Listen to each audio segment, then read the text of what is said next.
My brother and sister conned me out of our family business, so I built a rival company and crushed them. When my grandfather came home from World War II, he didn't have much, just a duffel bag full of memories and a stubborn work ethic stitched into his bones. He scraped together a few $100s, bought a rundown old brick storefront at the edge of town, and opened Johnson's Hardware. Back then, it was just nuts, bolts, nails, and a few beat-up hammers hanging on a pegboard. But it grew. Slowly, year by year, it grew into something real. Over time, Johnson's became more than a store. It was the place where farmers traded gossip over the counter, kids spent allowance money on their first tool kits, neighbors leaned in to whisper about town scandals while pretending to browse paint samples. When my dad took it over, he expanded it. Lumberyard out back, new departments for electrical supplies and plumbing. But he kept Grandpa's philosophy. Good work, fair prices, honest handshakes. That was the motto, printed right over the cash registers. From the time I could walk, Johnson's was my second home. Summers spent chasing dust motes between shelves taller than me. Winters unpacking shipments of salt and snow shovels. Teenage years spent learning the books, the suppliers, the customers' names. It wasn't glamorous work, but it was ours. And when Dad started talking about retiring, he made his wishes clear. I'm not selling out to some chain. This stays in the family. Equal thirds, you, Ryan, and Sarah. I was 23 when he said it, working the warehouse and shadowing our general manager to learn the ropes. Ryan, 6 years older, had just come back from getting his MBA. Sarah, fresh out of college, wanted to handle marketing, make us modern, as she liked to say. I trusted them. Why wouldn't I? They were blood. We formalized everything through a lawyer Dad trusted, nice guy, old school handshake type, and we each became owners of 33.3% of Johnson's Hardware. Equal on paper. In reality, not so much. Years passed, Dad died, and everything slowly changed. Ryan took the finances, Sarah took marketing and branding, and me, I took everything else. Operations, inventory, HR headaches, supplier negotiations, building maintenance, the unsexy, grinded-out work nobody wanted. At first, I didn't mind. While Ryan schmoozed at networking lunches and Sarah posted about us on social media, I was the one knee-deep in shipment schedules and payroll spreadsheets. I was the one who knew how many 2x4s we needed before spring, or which brand of paint contractors actually preferred. I didn't need the glory.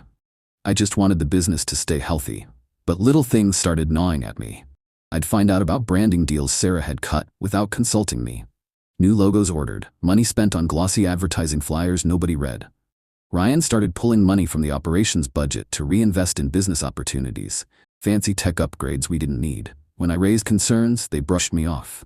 You're old school, Eli, Sarah would laugh, clapping me on the back. You've got a caveman brain. Let us evolve the business. Ryan would roll his eyes. Don't worry about the boring stuff, man. We're making more money than ever. Were we? Maybe. But the soul of the business was bleeding. Old-timers who'd trusted us for years started drifting away. Suppliers complained about late payments, the staff turnover rate spiked.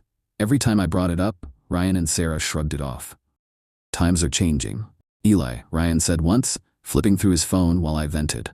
Adapt or get left behind. It felt like trying to plug holes in a sinking ship with duct tape while the captain hosted a cocktail party. Still, I hung on.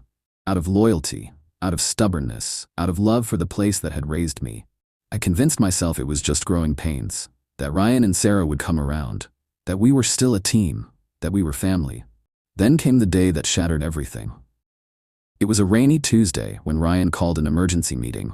Nothing bad, he promised over the phone, voice breezy. Sarah was already there when I arrived at the office, tapping her nails against the conference table, all fake enthusiasm and glossy smiles. The air felt wrong the second I walked in. Ryan launched right in. We've been given an amazing opportunity, he said, grinning like a snake oil salesman. There's a national chain, Hammer & Co., looking to buy family-owned hardware stores across the region. And guess what? They want us. They want to buy it, but we continue to run it under their umbrella. My stomach twisted. Sell? I asked, slow, disbelieving. Are you out of your damn minds? Dad never wanted that. Sarah chimed in, pulling up flashy marketing decks on her iPad. It's a huge payout, Eli. We're talking early retirement money. No more busted pipes at midnight. No more balancing seasonal inventory swings. You can finally relax, Ryan said, leaning back smugly. I stared at them, feeling like the floor had cracked open beneath me. You can't do this without my consent, I said. We're equal partners. They exchanged glances, smug, pitying.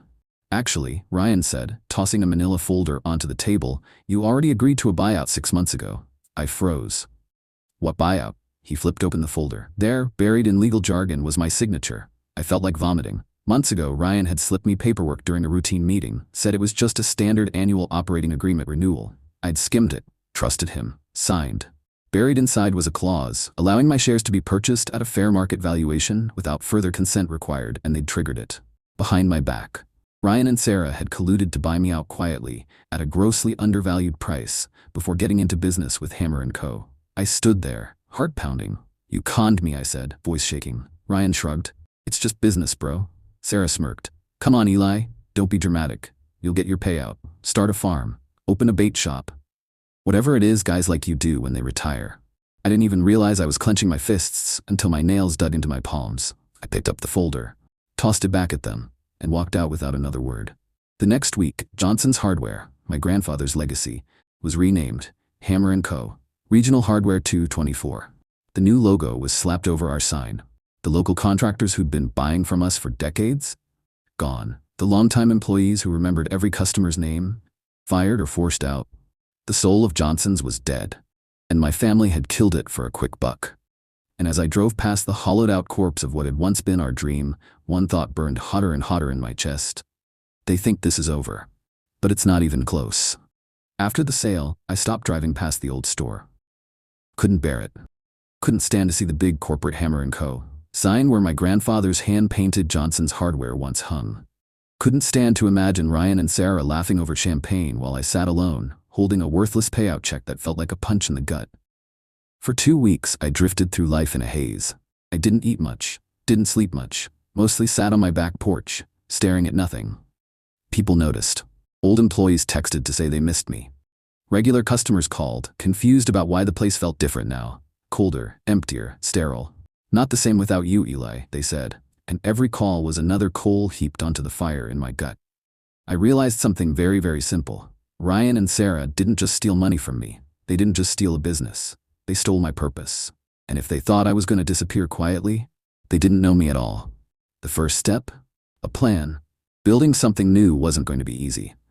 Ryan and Sarah had the backing of big money now. I had a modest payout, a beat-up pickup truck, and a whole lot of rage. But I had something better than money. I had knowledge of the town, the customers, the suppliers. I had relationships, the kind of loyalty no corporate coupon could buy. I had work ethic, the kind you can't fake. First thing I did was drive down to the industrial park on the far side of town. There was a grimy, abandoned auto parts store sitting vacant for years. Leaky roof, broken sign, rat problem, the kind of place that looked like a bad investment to most people. But to me, it looked like a battlefield. The landlord practically laughed when I offered to lease it. You sure? Building's a dump. I'm sure, I said. Sign the papers that day. The second step, allies. I wasn't going to do this alone. First calls I made were to 2 of my old employees. Kenny, a grizzled old-timer who'd been running the lumber section for 20 years. Lexi, one of the sharpest cashiers I'd ever met. Organized, tough, unflappable. Both had quit right after the Hammer & Co. takeover, disgusted by the changes.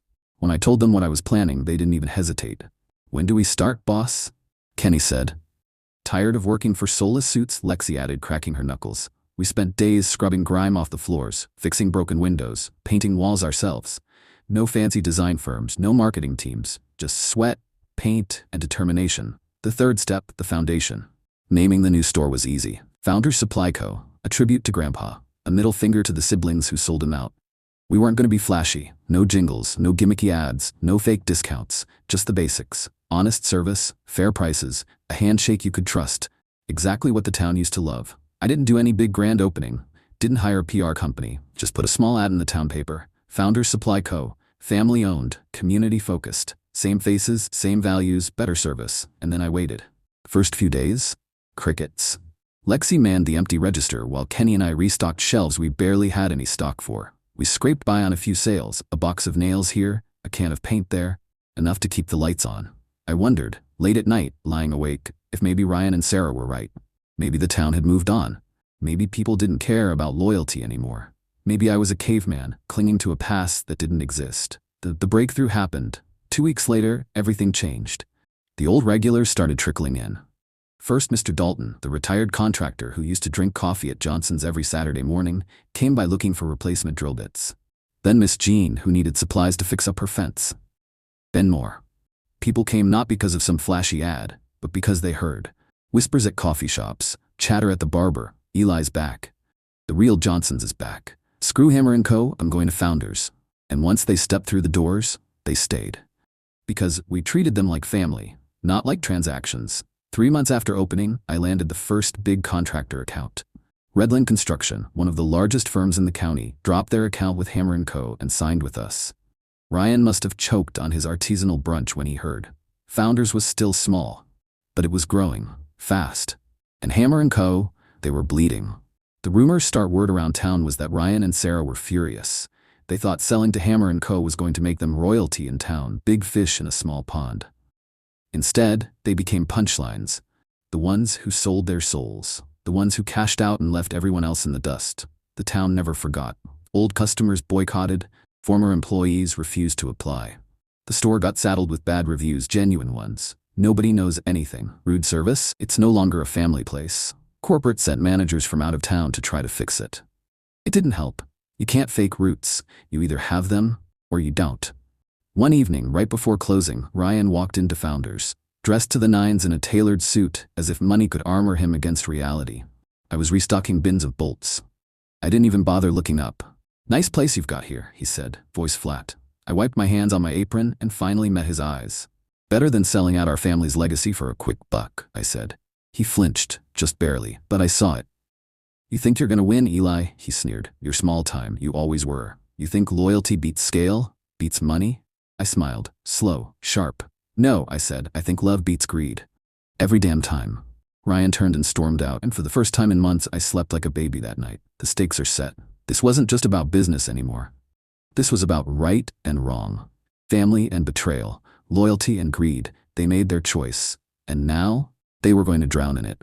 In the months after Ryan stormed out of Founders Supply, things didn't just escalate, they exploded. Word spread fast that Founders was the real Johnsons reborn, and that Hammer & Co. was a heartless machine with a corporate logo pasted over a family's dead dream. Contractors who'd once ordered truckloads of lumber from us started switching their accounts to Founders. Handymen, landscapers, DIY dads. All of them came back, because people remembered, because people cared. And because deep down, this town didn't want a national chain telling them what bolts and brackets they were allowed to buy. They wanted us. Meanwhile, over at Hammer & Co. number 224, everything was falling apart. Management changed hands 3 times in 6 months. New managers came in, gave cheerful speeches about turnarounds, and were gone by the end of the quarter. Corporate slashed employee hours to save costs. Shelves sat empty. Stock rooms were a mess. They fired the friendly old cashiers, the ones who knew regular customers by name, and replaced them with bored teenagers who couldn't tell a crescent wrench from a crowbar. Customer complaints skyrocketed. Returns piled up. More than once, I heard horror stories from walk-ins. Customers waiting 30 minutes for someone to find a hammer. Orders lost in the system. Supplies delivered damaged and never refunded. Founders Supply? We were humming. It wasn't perfect, no business ever is, but every week our parking lot was fuller. Our sales numbers doubled, then tripled. Within a year I was hiring more staff. Lexi got promoted to store manager. Kenny ran the lumberyard like a drill sergeant with a heart of gold. We even opened a small workshop in the back, offering classes on basic home repair for free on weekends. Seniors, teens, single moms. Everyone was welcome, because that's what Grandpa built. And I'd be damned if I let Ryan and Sarah's greed erase it. Sarah was the first to crack. She came by Founders one afternoon unannounced. Designer handbags slung over one arm, oversized sunglasses covering half her face. I was helping an older couple pick out fencing material when she stormed in. I ignored her until I was done, smiling and shaking the customer's hand. Then I turned to her. "You're not welcome here, Sarah." She yanked off her sunglasses, eyes bloodshot, makeup smeared. "Please, Eli, we need to talk." I crossed my arms. "About what?" "How you and Ryan stabbed me in the back. It wasn't supposed to be like this." She snapped. "Hammer & Co. promised us they'd invest. They promised they wouldn't gut the place. We didn't know." I cut her off with a sharp laugh. "You didn't care, Sarah. There's a difference." She flinched. Tears welled up. "We're broke, Eli. Ryan had to sell his house. I'm living in a rented condo. I have credit card debt out the ass." I stayed silent. She took a step closer. We could work together again. Start fresh. Combine the stores. Split the profits. For a moment I just looked at her. Really looked. This was the same sister who smiled in my face while gutting me behind my back. The same sister who called me a caveman for believing in loyalty. Now she wanted help. I shook my head slowly. You sold your soul, Sarah. There's no buyback price. I turned and walked away. Left her standing there, mascara running down her cheeks, lost in a sea of customers who didn't even glance at her.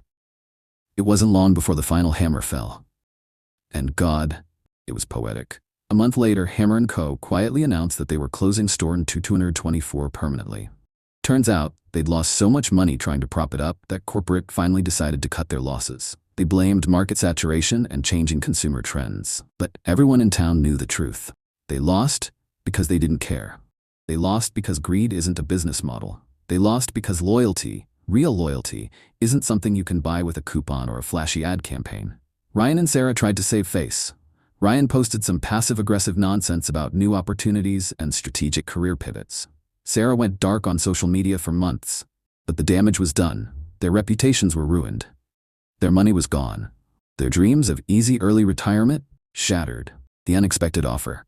2 weeks after the closure, I got a letter in the mail from Hammer & Co. An offer. They wanted to sell me all the remaining inventory from the failed store at liquidation prices. I smiled as I read it, because it meant two things. They were desperate. I had won. I bought it all. Every bolt, every box of nails, every wrench and roll of wire for pennies on the dollar. And when the trucks rolled up outside Founders Supply, unloading all that beautiful inventory, I threw a little party for my staff. We grilled burgers in the parking lot, cracked open cold beers, laughed until our sides hurt. Because sometimes, every once in a while, the good guys really do win. Today, Founders Supply is the busiest hardware store in a 50-mile radius. We've expanded, added a second location closer to the city. Lexi runs the new store now. Kenny is training a whole new generation of employees who know how to treat customers like human beings, not numbers. And me? I wake up every morning proud. Not rich, not famous, but proud. And when I drive past that old spot, where the shell of the corporate store still sits abandoned, paint peeling, windows boarded up, I don't feel anger anymore.